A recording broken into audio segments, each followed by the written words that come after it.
मित्रों नमस्कार, मैं गंगाराम पांडे अपने YouTube चैनल संस्कृत मंदाकिनी पर आपका बहुत बहुत स्वागत करता हूं। हम लोग शिशुपाल वध पढ़ रहे हैं। शिशुपाल वध में आज 22वें नंबर का श्लोक है, जिस श्लोक को हम लोग पढ़ेंगे। इस श्लोक में नारद जी और कृष्ण भगवान दोनों एक वर्ण के हो गए हैं। एक वर्ण के क्यों हो गए हैं, अब यहाँ पर इस श्लोक को देखेंगे। मतलब ऐसा लग रहा है कि वो दोनों एक समान हो गए हैं। ठीक है, कौन कौन? नारद और कृष्ण। श्लोक है प्रफुल्लतापिच्छ निभैरभीषुभिः प्रफुल्लतापिच्छ निभैरभीषुभिः शुभैश्च सप्तच्छदपांसु पाण्डुभिः शुभैश्च सप्तच्छदपांसु पाण्डुभिः परस्परेण क्षुरितामलच्छवि परस्परेण क्षुरितामलच्छवि तदैक वर्णा विवतौ बभूवतु तद एक वर्णा विवतौ बभूवतु। ठीक है, तो प्रफुल्लतापिच्छ निभैरभीषुभिः शुभैश्च सप्तच्छदपांसु पाण्डुभिः परस्परेण क्षुरितामलच्छवि तद एक वर्णा विवतौ बभूवतु। ये यहां पर याद रखना, ये जो लास्ट में है तदैक वर्णा विवतौ बभूवतु, तद एक वर्णा यहां पर आ जाएगा तद, इसके बाद एक वर्णा। ठीक है, तद एक वर्णा एक वर्णौ इव तौ बभूवतु, तो तद एक वर्णौ इव तौ बभूवतु। ठीक है, तो यहां पर तद एक वर्णौ इव, यहां पर क्या है? वर्णौ इव अयादिकार है, यहां पर औ को आ होकर यहां पर क्या बन जाता है? इव। तो तदैक वर्णा विव तौ बभूवतौ, तौ शब्द से क्या लेना है? नारद और श्री कृष्ण। तो आपसे यदि ये पूछे कि तदैक वर्णा विवतौ बभूवतु में तौ शब्द के द्वारा किसका बोध होगा, तो तौ शब्द के द्वारा नारद और श्री कृष्ण,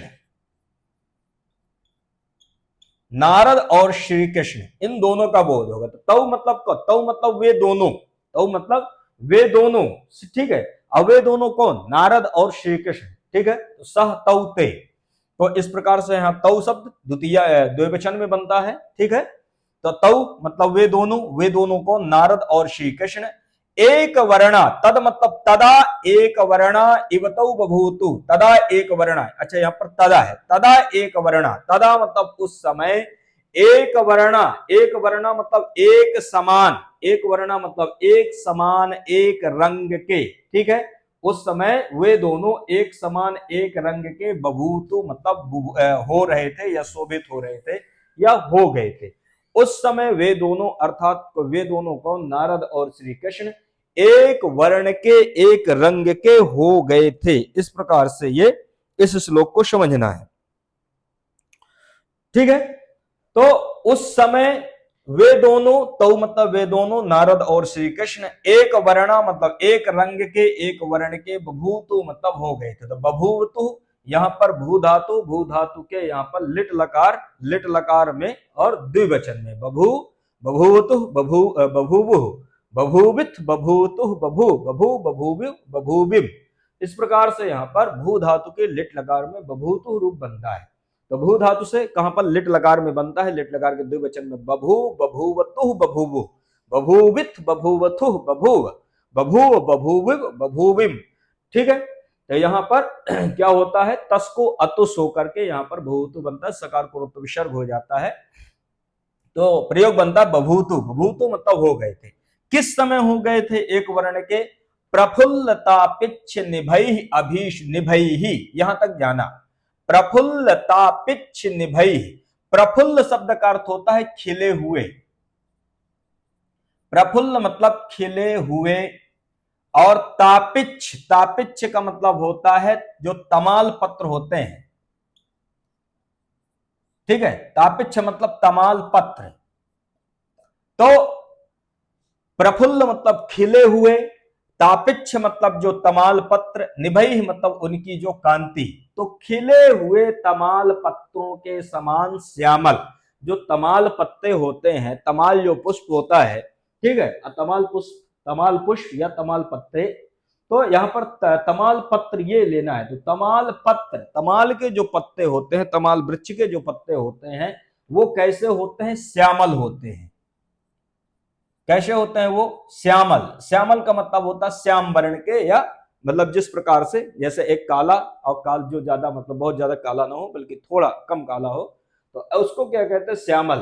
तो खिले हुए, प्रफुल्ल मतलब खिले हुए, तापिच्छ मतलब तमाल पत्र, ठीक है, तमाल पत्र के निभई मतलब जो उनकी जो कांति है, ऐसे जो श्यामल, तो श्यामल कौन हो जाएंगे, भगवान श्री कृष्ण, मतलब खिले हुए तमाल पत्तों के समान कौन हो जाएंगे, भगवान श्री कृष्ण। तो यहाँ पर प्रफुल्ल तापिच्छ निभई, निभई ये जो पद है, ये पद किसके लिए है, भगवान श्री कृष्ण के लिए, अर्थात भगवान श्री कृष्ण का ये विशेषण है कि वो खिले हुए तमाल पुष्प के सदृश श्यामल है।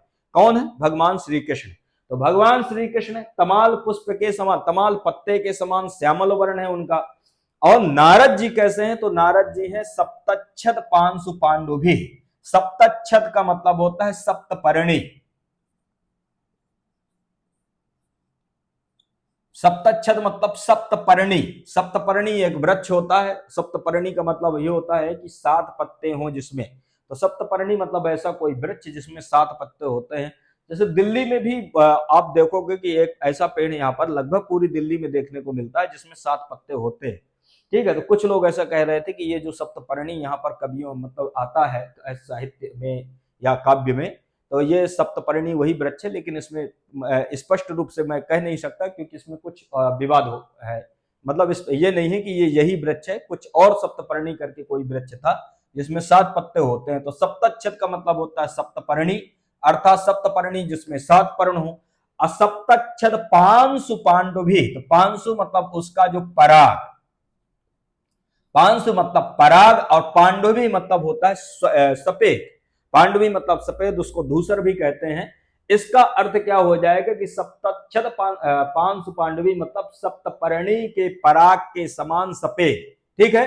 तो सप्तपर्णी जो वृक्ष, उस सप्तपर्णी वृक्ष के पराग के समान पांडुभी अर्थात धूसर या सफेद। तो नारद जी कैसे हैं, सप्तच्छद पांशु पांडुभी है नारद जी। सप्तच्छद पांशु पांडुभी, सप्तपर्णी का जो वृक्ष होता है बिल्कुल सफेद होता है, उसका जो पराग होता है वो बिल्कुल सफेद होता है। नारद जी का जो वर्ण है वो भी बिल्कुल सफेद है। तो सप्तच्छद पांशु पांडुभी कौन हो जाएंगे, नारद जी। और जो प्रफुल्ल तापिच्छ निभई, तमाल का जो वृक्ष होता है, तमाल वृक्ष के जो पत्ते होते हैं वो श्यामल वर्ण के होते हैं। और श्यामल वर्ण कौन है, भगवान श्री कृष्ण है, ठीक है। तो श्यामल वर्ण कौन है, भगवान श्री कृष्ण है। तो इसके बाद सप्तच्छद पांशु पांडुभी शुभैश्च अभिशुभि, तो शुभैश्च का मतलब हो जाएगा पवित्र, शुभैश का मतलब हो जाएगा पवित्र या शुभ्र, ठीक है। तो शुभैश मतलब पवित्र या शुभ, अभिशुभि मतलब उनकी जो किरणें हैं।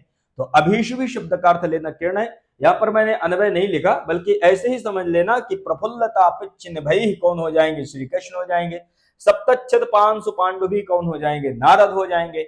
और ऐसे शुभैश्च मतलब इनकी शुभ्र जो पवित्र, और अभिशुभि मतलब किरणें, ऐसी जो इनकी शुभ्र पवित्र किरणें, इन शुभ्र पवित्र किरणों के, इन शुभ पवित्र किरणों के, इसके बाद आ जाएगा परस्परेण, परस्परेण छुरिता मलच्छवि। परस्परेण, परस्परेण, परस्परेण मतलब परस्पर, परस्परेण मतलब परस्पर, अपरस्पर छुरित आमलच्छवि। छुरित आमलच्छवि का मतलब होता है कि परस्पर इनके मिलने से, ठीक है। तो परस्पर इनके मिलने से आमल छवि, छुरित आमल छवि। आमल छवि का मतलब होता है, अमल छवि मतलब निर्मल छवि। ये दोनों जब दोनों परस्पर एक दूसरे मिलते हैं, कौन मिलते हैं, नारद और श्री कृष्ण मिलते हैं, तो परस्पर एक दूसरे के मिलने से छुरिता मलच्छवि, छुरित मतलब निर्मल, ठीक है, छुरित आमलच्छवि मतलब निर्मल छवि, तो निर्मल छवि वाले हो गए हैं। छुरित आमल छवि मतलब निर्मल छवि, निर्मल कांति वाले हो गए हैं। कौन हो गए हैं, तौ मतलब वे दोनों, तौ मतलब वे दोनों कौन, नारद और श्री कृष्ण।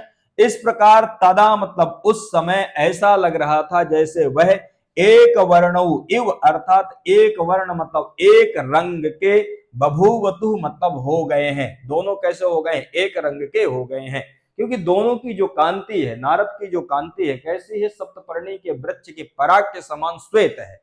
कृष्ण की कांति कैसे है, तमाल वृक्ष के जो पत्ते हैं उन पत्तों के समान उनकी जो कांति कैसी है, श्यामल कांति है।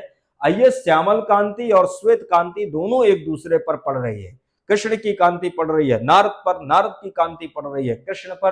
तो ये दोनों कैसे हो गए हैं? एक वर्ण के हो गए हैं, एक रंग के हो गए हैं। तो ऐसा लग रहा है जैसे वो दोनों एक रंग के हो गए हैं। तो यहां पर भी आपको क्या समझ में आया? अलंकार को यदि देखें तो अलंकार यहां पर भी कौन हो जाएगा? उत्प्रेक्षा अलंकार। क्यों उत्प्रेक्षा हो जाएगा? क्योंकि यहां पर भी क्या कर रहे हैं? संभावना कर रहे हैं। ठीक है, तो एक दूसरे के यहाँ पर संभावना कर रहे हैं। संभावना करने से यहाँ पर भी जो अलंकार होगा वो अलंकार कौन होगा? उत्प्रेक्षा अलंकार। तो यहां पर ये मोस्ट इंपॉर्टेंट है। आपसे यदि पूछा जाए कि इस श्लोक में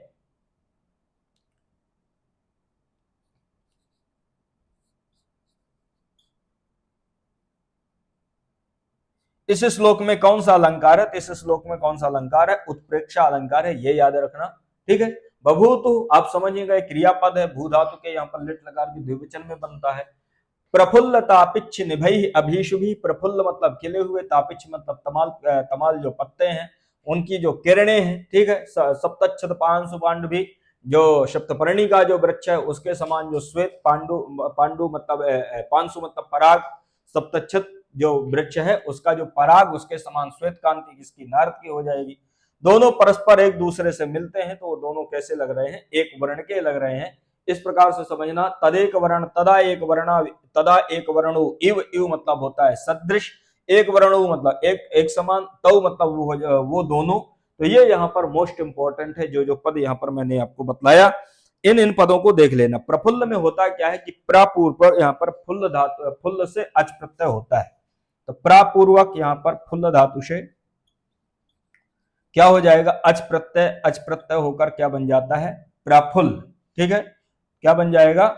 प्राफुल्ल। ये यहाँ पर पद है। तो प्रफुल्ल में कौन सा प्रत्यय है? अच प्रत्यय है। इंपॉर्टेंट ये है, इसको एक बार देख लेना। बभूतु में हो ही गया। इस प्रकार से एक वर्णौ, एक वर्णौ, एको वर्णौ ययोस्तौ एक वर्णौ, तो एको वर्णौ ययोस्तौ तदा एक वर्णौ में यहाँ पर बहुब्रीहि समास है। ये भी यहाँ पर एक बार देख लेना। तदा एक वर्णौ में कौन सा है? बहुब्रीहि समास।